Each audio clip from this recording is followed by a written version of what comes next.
Maybe you ought to keep a closer check on your son, sir. That's not the way we get it. What are you getting at? I trust my boy. He said he was going to the gym and then to the library. Got no reason to lie about it. Well, I had a minor riot at a neighborhood movie down in West Fremont today, sir. Gang of high school kids ran wild and wrecked the place. What's that got to do with Harry? Well, a couple of people recognized him among the gang of kids. They say he did his share of wrecking along with the rest of them. Well, it couldn't be. It's a lie. Harry didn't go to the show today. Told me when he got home, he even had his books with him. He spent the afternoon at the library. I'd like to have you take a look at this, Mr. Everson. Hmm? This box here, would you recognize that at all? Well, yeah. Same kind of box my stomach pills come in. Got a little acid condition in my stomach. I take these pills for it. What's all this have to do with Harry? Open the box, Mr. Everson. I don't get it. What is this stuff? Someone saw your son drop the box in the lobby of that theater today. The box contains what appears to be marijuana. Well, that's stupid. It couldn't be right. I haven't got that kind of boy. I know it isn't right. Do you mind if we talk to your son? Maybe he can explain it for us. Just a minute. I'll get him down here. Have a chair if you like. Thank you. Sure a nice place, huh, Joe? Yeah, beautiful furniture, isn't it? Nothing like period furniture. Never goes out of date. Be in style 10 years from today. Mm-hmm. We better be sure and tag by Georgia Street Hospital on the way back, see how that kid's doing, the one who was hurt at the show. Oh, yeah. Officers, this is my son, Harry. Hello, Harry. Hello. Hi, Harry. Harry just told me, officers, he doesn't know what this is all about. He was at the library, like I said. Well, sure. I was there till they closed. Somebody made a mistake. I wasn't at the show today. You know Mr. Barton, Harry, the man who runs the theater? Yeah, I know him. Why? He swears you were there today, so does one of the ushers. Who? By the name of Donald Masters. He says he knows you pretty well. I don't know any Donald Masters. We go to the same high school together, son. You're in the same class. I told you I don't know any Donald Masters. What about this, Harry? Huh? Would you recognize this? No. What is it, Harry? What's wrong with you? Nothing. I don't know whose it is. It's not mine. Well, it was lost in the lobby of the theater today. Masters says he saw you drop it. He's lying. I hate the kid's guts anyway. He's lying. Thought you said you didn't know him, son. What are you shaking for? What kind of story are you trying to tell? I didn't mean it, Dad. The kid got this stuff for me. I didn't mean to get it. I didn't mean to, Dad. It's beginning to look like I'm the dunce of the family, huh? Take it easy, Mr. Everson. You liar, Harry. The kid got this stuff for me, Dad. It's the truth. I didn't buy it. You want him downtown, officers? Afraid so, Mr. Everson. I'd like to have you come with him. Go get dressed. Go back to your room and get your clothes on. Okay, Dad. I can't believe it. My own boy using marijuana.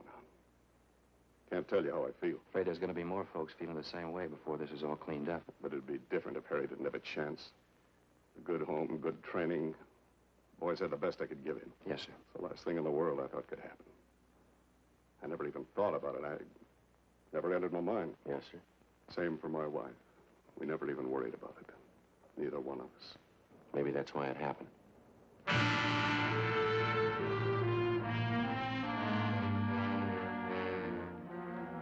Before we left the Everson house, we checked the boy's room and came up with another small box full of marijuana, which he'd hidden back in his closet.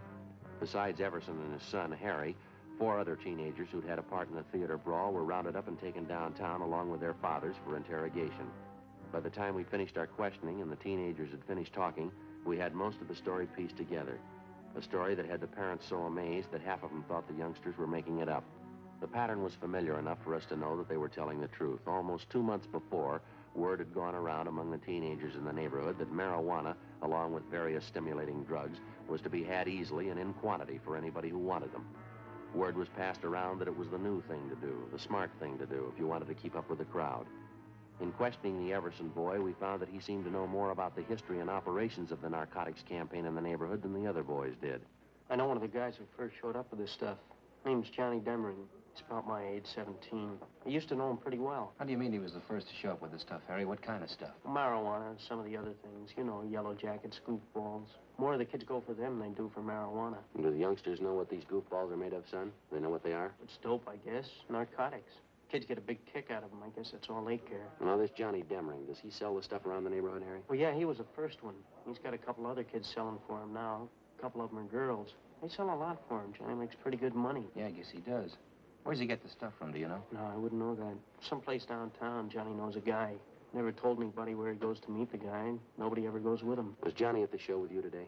Oh, no, he doesn't hang around with the kids much anymore. He's getting a little big time, I think. Got his own car, good-looking girlfriend downtown. Says he's going to quit school next month. Where does Johnny live, son? Can you tell us that? I don't know the address right off. I can check it for you in the phone book. How about the kids that Johnny hires to sell the stuff? Can you give us their names? Yeah, okay. I think I can remember who they are.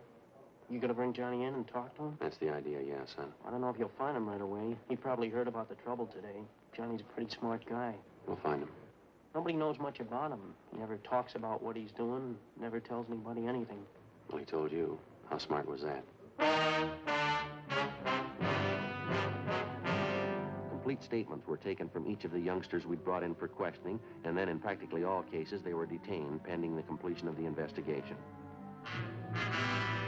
With the information we had at hand, it took us the better part of 4 days to round up everybody involved in the narcotics distribution system, which had been set up among the teenagers in the neighborhood by 17-year-old Johnny Demring.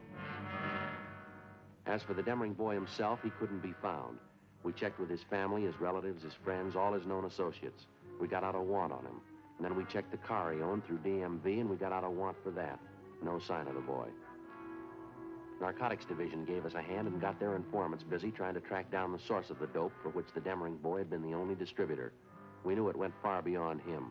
The whole campaign to introduce narcotics in a seemingly harmless form among neighborhood teenagers and then gradually build a solid demand for more expensive stuff as the habit grew and took roots with each and every youngster.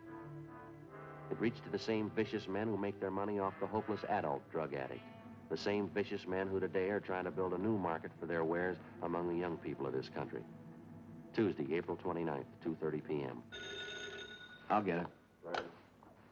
Juvenile Division, Smith. Yeah, Brady. Uh-huh. That right? What's his name? All right. Right, goodbye. Joe. Yeah.